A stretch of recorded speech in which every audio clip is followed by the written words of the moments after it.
আসসালামু আলাইকুম দর্শক, আমন্ত্রণ জানাচ্ছি কুইক বিডি চ্যানেলে। দেশ ও প্রবাসী যে যেখানে আছেন সবাইকে আমাদের পক্ষ থেকে আন্তরিক শুভেচ্ছা জানিয়ে শুরু করছি আমি দিদারুল আলম আরজু। সুপ্রিয় দর্শক, আপনারা অবগত আছেন আমাদের চীন বাংলাদেশ ফ্রেন্ডশিপ যে হসপিটালটি আমরা বিগত কিছুদিন আগে আমরা একটা কন্টেন্ট তৈরি করেছিলাম আমাদের ফেনীবাসীর উদ্দেশ্যে। ফেনীবাসী অবহেলিত মানুষ জনগণের জন্য আমরা একটা চীন ফ্রেন্ডশিপ হসপিটালের যে একটা অনুদান বাংলাদেশের জন্য করতেছে, একটা বন্ধুত্ব একটা হসপিটাল তৈরি করতেছে। 3টা হসপিটাল, একটা হসপিটালের জন্য আমাদের আবেদন ছিল আমাদের ফেনীর জন্য। আশা করি ইতিমধ্যে আমরা কিছু মিডিয়ার মাধ্যমে জানতে পারছি যে আমাদের ফেনীতে একটা হসপিটাল করার জন্য প্রাথমিক পর্যায়ে একটু আলোচনা হয়েছে এবং কি আমরা আশাবাদী আমাদের ফেনীতে একটা হসপিটাল হতে যাচ্ছে। হসপিটালটা যদিও হয় আমাদের ফেনীবাসীর জন্য সবচেয়ে বেশি উপকৃত হব আমরা। আমাদের ফেনী এমন একটা মিডল একটা জায়গা, এই জায়গাতে আমরা আমাদের রুগীদেরকে নিয়ে হয়তোবা আমরা চিটাগাঙে শরণাপন্ন হতে হয় অথবা ঢাকার দিকে শরণাপন্ন হতে হয়। এতে করে যে একটা টাইমিংয়ের ব্যাপারটা, ঢাকাতে আমরা রানগুলো আমাদের 4-5 ঘন্টার ব্যাপার, ট্রাফিক জ্যামের ব্যাপার। আর চিটাগাঙে হলেও সেম, আমরা 2-2.5 ঘন্টা অনেক ট্রাফিকের ব্যাপার।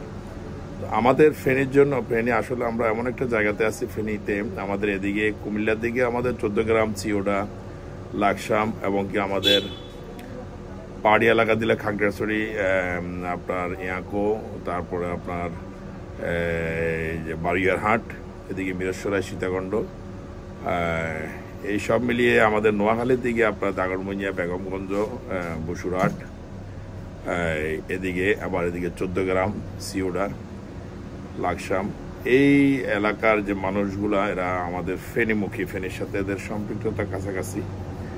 আমাদের এদের জন্য একটু সুবিধার্থে যদি আমাদের একটা হসপিটাল, যদি একটা মিডল পয়েন্ট, যদি আমাদের ফেনী মৈফাল অথবা আমাদের রোডসেন হাইওয়ের পাশে যদি একটা মেডিকেল কলেজ অথবা একটা হসপিটাল যদি হয়, আমাদের ফেনীবাসীর জন্য সবচেয়ে আমরা উপকৃত হব। এবং কি আমাদের ফেনীবাসীরা যারা আমরা এই সবচেয়ে বেশি আমাদের রোগীগুলোকে নিয়ে আমরা ইন্ডিয়াতেও যেতে হয়।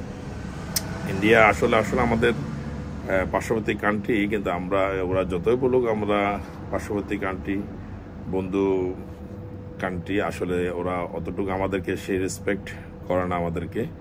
আমরা চিকিৎসা ওদেরকে নিতে হয়, আমাদের দেশের যে অর্থনীতিও আমরা ওদিকে টাকাগুলা বাইরের কান্ট্রিতে দিয়ে দিতে হচ্ছে।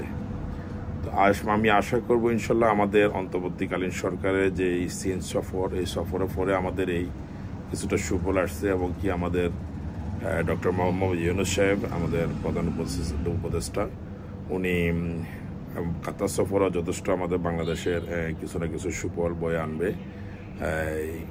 উনি চেষ্টা করতেছেন আমাদের দেশের জন্য। জানি না বাকি সামনে কতটুকু কি আসা বিষয়, কতটুকু আগাতে পারে সেটা আল্লাহ তাআলা ভালো জানেন।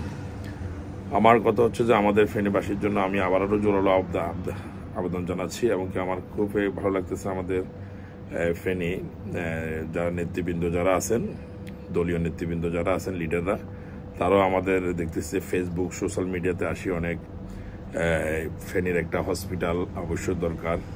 আমি ধন্যবাদ জানাচ্ছি আমাদের সিনিয়র এই লিডারদেরকে।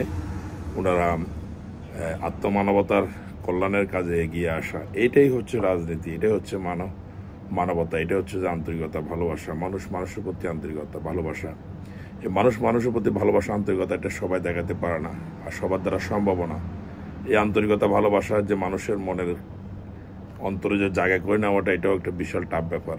এটা সবার দ্বারা সম্ভব না, অনেকে চেষ্টা করলেও পারে না। এই জিনিসটা যেটা আমাদের লিডারদের মাঝে আমরা যেটা দেখছি, এটা খুবই ভালো লাগছে আমাদের। এই যে মানবতা কল্যাণে এগিয়ে আসার জন্য, ফেনীবাসীর জন্য যে একটা হসপিটালের জন্য আমাদের সোশ্যাল মিডিয়াতে আমরা অনেক দেখেছি। আরও কিছু আপনাদেরকে অবগত করতে চাচ্ছি যে আমাদের 3বারের প্রধানমন্ত্রী যিনি আমাদের ফেনীর, এই ফেনীর প্রধানমন্ত্রীর কারণে আমাদের বিগত দিনের সরকারের আমলে আমাদের দেশে কোনো রকম, আমাদের ফেনীতে আমাদের দেশের যারা মন্ত্রী পর্যায়ে যারা ছিলেন বিগত দিনের সরকাররা আমাদের ফেনীর প্রতি একদম খুবই অবহেলিত, খুবই সুদৃষ্টি আমাদের দিকে ছিল না।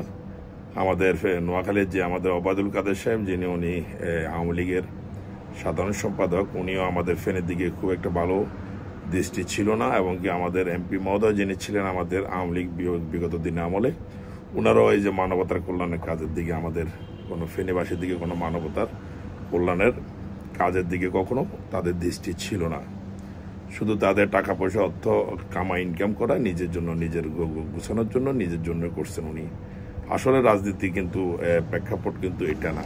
রাজনীতি হচ্ছে যে আপনি যতটুকু পারেন, যেদিক থেকে সহযোগিতা নিতে পারেন, না পারেন, নিজের পক্ষ থেকে, নিজের থেকে সহযোগিতার হাত বাড়িয়ে দেওয়াটা হচ্ছে যে রাজনীতির মূল লক্ষ্য। রাজনীতি আপনি সেবা করবেন মানুষের সেবার জন্য আপনার রাজনীতি। আপনার নিজের আখের গোছানোর জন্য, আপনার নিজের ভবিষ্যৎ গোছানোর জন্য রাজনীতি, এই রাজনীতি কোনো ভ্যালু নেই। এই রাজনীতি সাময়িক। এই রাজনীতি হচ্ছে সাময়িক রাজনীতি। আপনি যতটুকু করবেন ততটুকু পাবেন, গিভ অ্যান্ড টেক। আপনি যতটুকু দিবেন ততটুকু পাবেন। আমরা যে খারাপ বলতেছি বিগত দিনের সরকারের আমলে, তা না। বিগত দিনের সরকারের আমলে যেই এমপি মিনিস্টার যারা ছিলেন এবং কি যারা নেতৃত্ব দিয়েছেন, তাদের মধ্যে ভালো ভালো মানুষ আছেন, অবশ্যই আছেন। ভালো মানুষ, ভালো মন্দই দুনিয়া, ভালো মন্দই সব দল, ভালো মন্দই সব কিছু। তো ভালো মানুষও আছেন, তারা এখনও মাঠে কাজ করতেছেন, মাঠে আছেন, নিজ এলাকাতে আছেন, নিজ জেলাতে আছেন, নিজের সিটিতে আছেন, অবশ্যই আছেন। আর যারা মন্দ কাজ করবেন তাদের ফল পরিণতি শুধু আওয়ামী লীগ না, বিভিন্ন দলেরও এই অবস্থান, যারা যেই অবস্থা যতটুকু করবেন তারাও ততটুকু পাবেন। সুপ্রিয় দর্শক, আমরা যে কথাটি আজকে বলতে চাচ্ছি, সবচেয়ে বেশি আপনারা সবাই যার যার অবস্থান থেকে আমাদের ভিডিওটি আজকে শেয়ার করে দিন। আমরা বিগত দিনের সরকারের আমলে আমরা এই 16টি বছর 17টি বছর আমরা ফেনীতে আমরা এই অবহেলিত। আর এটা এই জন্য অবহেলিত, বিগত দিনের সরকার জানেন যে ফেনীতে 3টে সিট, 1 আসন, 2 আসন, 3 আসন, 3টে আসন, 3টা আসনে বিএনপি সিট। যদিও আওয়ামী সরকারের আমলে এটা 1টা সিট, 2টা সিট, অর্থাৎ 3টা সিটেই আওয়ামী লীগ সরকারের আমলে ওরা নিয়ে গেছে। কিন্তু আসলে 3টা সিটেই মূলত ফেয়ার নির্বাচন যেটা, ওটাতেই 3টা সিটে হচ্ছে যে বিএনপি সিট। এই জন্য আমাদের ফেনীবাসীর দিকে আমাদের বিগত দিনে এই আওয়ামী সরকার, এই অবৈধ সরকার, এরা আমাদের দিকে সুদৃষ্টি ছিল না, না থাকারই কথা, স্বাভাবিক। এখন আমাদের এই যে সময়, যে সময়টা আছে এখন, এই সময়টাতে আমাদের প্রতি, আমাদের ফেনীবাসীর প্রতি, অন্তর্বর্তীকালীন সরকারের প্রতি আমাদের দৃষ্টি আকর্ষণ করছে। আমাদের দেশ থেকে, ফেনীবাসীর পক্ষ থেকে, এবং কি আমাদের প্রবাসীর পক্ষ থেকে, এবং কি প্রবাসী যে আমাদের ফেনী জেলা সমিতি কাতার, ফেনী সমিতি কাতারের পক্ষ থেকে আমাদের এই অন্তর্বর্তীকালীন সরকারের প্রতি আকুল আবেদন থাকবে। আমাদের ফেনীর দিকে সুদৃষ্টি যেন ওনার সবসময় থাকে, এবং কি আমাদের সবচেয়ে বড় যেই ব্যাপারটা নিয়ে আজকে আসছি, আমাদের ফেনীতে যেন একটা চীন বাংলাদেশ ফ্রেন্ডশিপ একটা হসপিটাল স্থাপন করা শুরু করেন অচিরেই। এই বলে আজকে এই পর্যন্ত এখানে আমরা শেষ করতে যাচ্ছি। সুপ্রিয় দর্শক, আমাদের ফেনীবাসীর স্বার্থে আজকের এই ভিডিওটি আরও একবার শেয়ার করে দিন। ভালো থাকুন, সুস্থ থাকুন, আমাদের সাথে থাকুন। আসসালামু আলাইকুম ফেনীবাসী।